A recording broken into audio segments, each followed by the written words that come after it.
ભરૂચના દાંડિયા બજાર વિસ્તારમાં લાકડાના મકાનમાં ભીષણ આગ, અન્ય મકાન પણ ઝપેટમાં।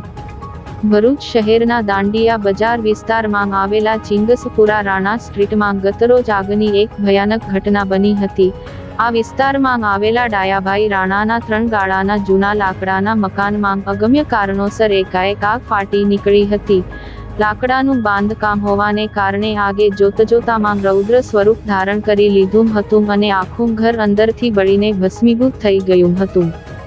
આગની લપેટો એટલી પ્રચંડ હતી કે તેણે બાજુમાં જ આવેલા અને જેનો પાછળનો ભાગ બોલવાડ તરફ પડતો હોય તેવા ડોક્ટર રવિન્દ્ર પટેલના મકાનને પણ પોતાની ઝપેટમાં લીધું હતું। ડોક્ટર રવિન્દ્ર પટેલનું ઘર ચિંગસપુરામાં આગળના ભાગે આવેલું હોવા છતાં પાછળના હિસ્સામાં આગ પ્રસરી જવાથી ત્યાં પણ નોંધપાત્ર નુકસાન થવા પામ્યું હતું। ઘટનાની જાણ થતાં જ ભરૂચ નગરપાલિકાના ફાયર ફાઇટરો તાત્કાલિક સ્થળ પર પહોંચી ગયા હતા।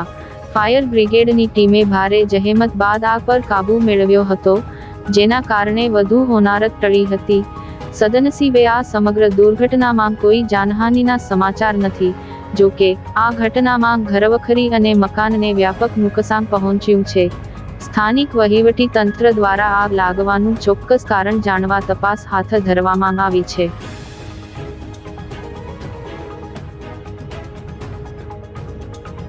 નામ સુધા દયાભાઈ રાણા। હવે આગ લાગી કેવી રીતના લાગી એમ? ઓ ભાઈ મને ખબર જ નથી દીકરા, હું તો ઘરમાં કામ જ કરતી હતી ને ટન થવા માંડ્યો, આમ ધુઆ લાગ્યો ને 5 છાંટા માંડ્યું, જેમ 5 છાંટા માંડ્યું ને તેમ વધારે થવા માંડ્યો, એમ હું એફટાઈ ગઈ મારી બધા ફળિયાવાળા ભેગા થઈ ગયા બેટા, મને બી કશું ખબર નથી મારી કે કેવી રીતે લાગ્યું। નુકસાની ભરપાઈ સરકાર આપી ભાઈ? હવે બધે થાય, મારો ગરીબ માણસ છે ભાઈ, અમે તો અમે ગરીબ માણસ છે મારા ભાઈ, 2 માણસ છે એકલા। શું નામ? દાદાભાઈ ભગવાનદાસ રાણા, ચિંગસપુરા ગુલવાડ ભરૂચ। બરાબર, આગ કેવી રીતના લાગી? આગ કેવી રીતે લાગી તો પણ હું તો બહાર ખુરશી પર બેઠા રામ રામ લખ્યા કરતો હતો, એટલો બધો ધુમાડા જોયા।